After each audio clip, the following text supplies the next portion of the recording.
بلکہ میں اس سے پہلے اس کو فیس بک پہ کر دیتے ہیں. نہیں، فیس بک پہ چھوڑ دیں اس کو. نہیں کرتے فیس بک پہ. الحمد للہ والصلاة والسلام علی سیدنا رسول اللہ وعلی آلہ واصحابہ ومن والا. احباب، کل ہماری تفسیر میں جو ہماری تفسیر کی کلاس ہوتی ہے عصر کے وقت 4 بجے، اس میں ہمارے سامنے جو آیت کریمہ ہم نے پڑھی وہ سورہ البقرہ کی آیت کریمہ تھی، اور وہ تھی خواتین کے مسائل سے متعلقہ. صحابہ کرام نے سوالات کیے، رسول پاک نے جوابات دیے، اور اللہ جل شانہ نے وہی اتاری باقاعدہ اس پہ، اور آیت کریمہ موجود تھی ہمارے پاس. تو وہ اس کے تفسیر میں پھر ہم لوگوں نے تفصیل سے یہ جو خواتین کے مسائل ہیں وہ ہم نے پڑھیں. اس میں سے جو فقہی مسائل ہیں اور فقہی کتابوں میں جو لکھے ہوئے ہیں فتح وجات ہیں، وہ میں چاہ رہا تھا کہ آپ لوگوں کے ساتھ بھی شیئر کیا جا سکے. تو آپ کو یہ تو پتہ ہونا چاہیے سب سے پہلے کہ جو مسائل ہوتے ہیں شرعی مسائل ہوتے ہیں، اس میں جو بندہ بے شرم رہے گا وہی جنت میں جائے گا.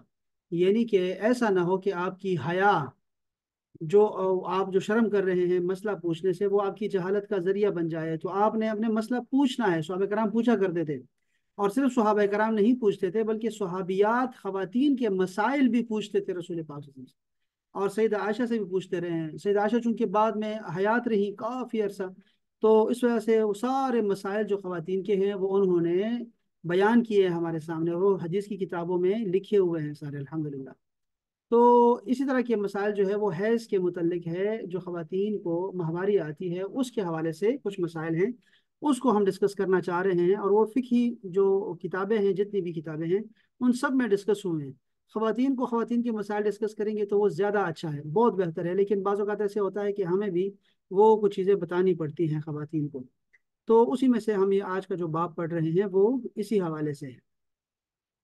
تو کچھ کتابیں ہیں وہ میں آپ کے سامنے، اور ایسے مسائل ہیں جو آپ کو خواتین کو اسپیشلی بہت کام آئیں گے انشاءاللہ تعالی. وہ مسائل، احادیث اور آیات میں نے کل تلاوت کی ہے، وہ سارا میں نے ذکر کر دیا ہے، اور سارے میں نے ان کو بیان کیا ہے، اور بہت سارا رہ گیا مجھ سے. اور اس کے لیے اگر آپ نے پڑھنا ہو تو تفسیر در منصور جو امام سیوطی کی کتاب ہے، انہوں نے ساری احادیث کو جمع کیا، اور اقوال صحابہ کو جمع کیا، واقعات کو جمع کیا. اگر آپ نے پڑھنی ہو نا تو وہ بیان، یہ آیت کریمہ کی تفسیر در منصور سے پڑھیں. اگر آپ کے پاس نہیں ہے تو پھر میں آپ کو اس کی جو ہے وہ اسکرین شاٹس وغیرہ وہ لے کے، وہ پیجز جس میں وہ مسئلہ لکھا ہوا ہے وہ آپ کے ساتھ شیئر کر سکتا ہوں انشاءاللہ تعالی. وہ ویسے بھی شیئر کر دوں گا. یہاں آج جو ہم پڑھ رہے ہیں یہ ہم لوگ فقہی مسائل کو پڑھنا چاہیں گے انشاءاللہ. آسان طریقے سے پڑھنا چاہیں گے، ٹھیک ہے، بہت آسان طریقے سے.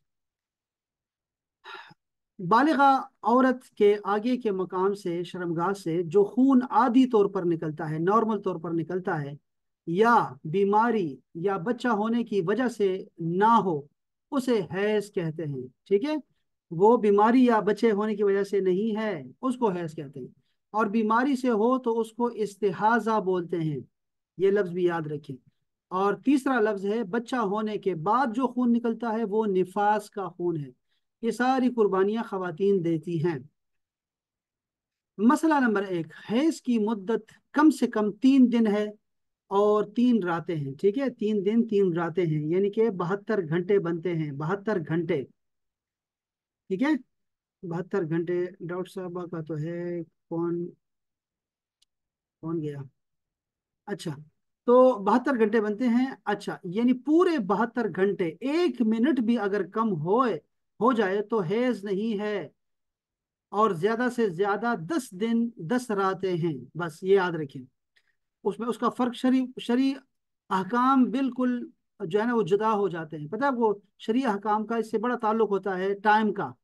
یعنی کہ آپ کے شادی ہو گئی، نکاح ہو گیا، تو رخصتی ہو گئی تھی یا نہیں ہوئی، اس سے بہت بڑا فرق پہ جو ہے نا وہ آ جاتا ہے، بہت بڑا فرق ہوتا ہے. تو شرعی مسائل میں وقت کی بڑی اہمیت ہے. تو آپ یاد رکھیں کہ خواتین کا جو مدت ہے بیماری کی وہ 3 دن سے کم نہیں ہونی چاہیے، 1 منٹ بھی. اور 10 راتوں سے زیادہ نہیں ہوگا. اگر ہوا تو وہ جو ہے اس میں آپ پہ اپنے جو مسائل ہیں، یعنی کہ نماز پڑھنا ہے، روزہ رکھنا ہے، وہ سب کچھ جاری ہو جائے گا. بس یہ یاد رکھیں. ابھی ہم پڑھیں گے انشاءاللہ. 72 گھنٹے سے ذرا بھی پہلے ختم ہو جائے تو حیض نہیں ہے بلکہ وہ استحاضہ ہے. ہاں، اگر صبح کو کرن چمکتے ہی شروع ہوا